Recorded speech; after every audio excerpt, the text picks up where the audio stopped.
Hey guys, for this tutorial, I'm going to show you how to create a LinkedIn banner here in Canva.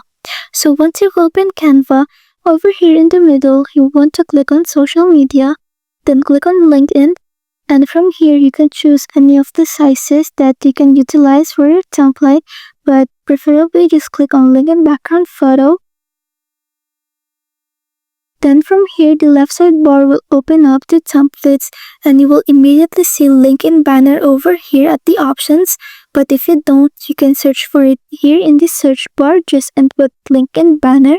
So I'm going to click on LinkedIn banner.